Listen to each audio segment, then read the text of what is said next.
Jimmy had always been the kind of guy who laughed at ghost stories. Bloody Mary, Ouija boards, Slender Man, he'd heard them all. They were campfire stories, nothing more. So when a post popped up on an obscure horror forum titled The Midnight Game, Summon Him If You Dare, he couldn't help but click. The post was detailed, written like a ritual manual. To summon the Midnight Man, you must begin at exactly midnight. Write your full name on a piece of paper, prick your finger, and let a drop of blood fall upon it. Place it before your door, light a candle, and knock 22 times. On the final knock, open the door and invite him in. Jimmy laughed to himself. Invite him in? It sounded ridiculous, but the comments beneath were full of terrified confessions. People claiming to have done it and survived. Barely. He scrolled down to one particular comment that froze him. If your candle goes out, don't let it stay dark.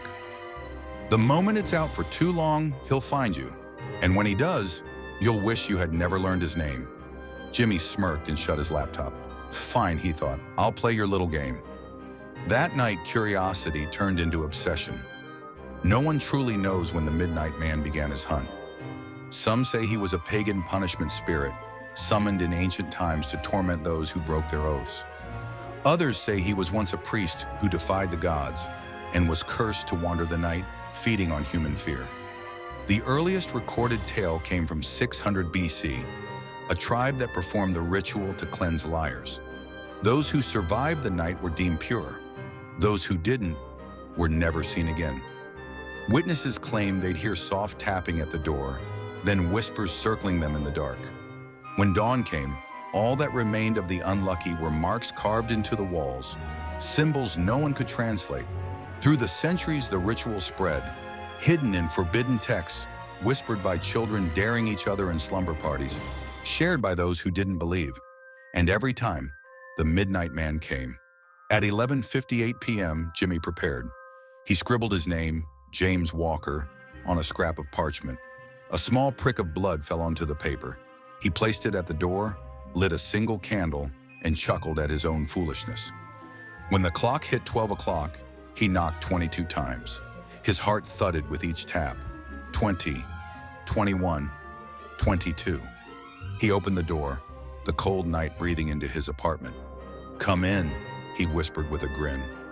For a few minutes, nothing happened.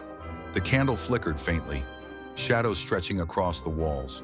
He wandered around, filming on his phone, mocking the ritual. But then, the flame went out. The air turned thick, heavy. It wasn't just silence, it was absence. Jimmy fumbled for his lighter, his breath quick and uneven. He couldn't see, but he could feel something standing behind him. Long, uneven breathing brushed against his neck. He managed to relight the candle, and for a split second he saw it. A tall, twisted silhouette. Hollow eyes like empty voids. Its grin stretched far too wide, and its hands were long, reaching, almost curious. The flame trembled. Then, out again. Jimmy screamed, running through the hallway. The temperature dropped with every step, frost creeping up the walls. Whispering began all around him, not from one direction, but from everywhere. "You invited me in." He tried to relight the candle again. His hands shook violently, the lighter clicking uselessly. The whisper grew louder. "You can't hide, Jimmy." Something cold touched his shoulder. The candle shattered on the floor. When neighbors found Jimmy's apartment the next morning, the lights were still off. The door was open. The only sign of him was his phone lying in the hallway, recording nothing but silence. But on the wall, smeared in what looked like soot and ash, was a single handprint. Long, thin fingers dragged downward, and below it, scratched into the paint, were the words, "He played the game." The Midnight Man was never caught, never seen, because he isn't human. He is an idea. A curse passed through whispers and curiosity. Every time someone reads about him, every time someone considers the ritual, he listens. He waits. And when the clock strikes 12, he remembers your name. Because the Midnight Man never dies. He just waits for the next curious fool to say, "Come in."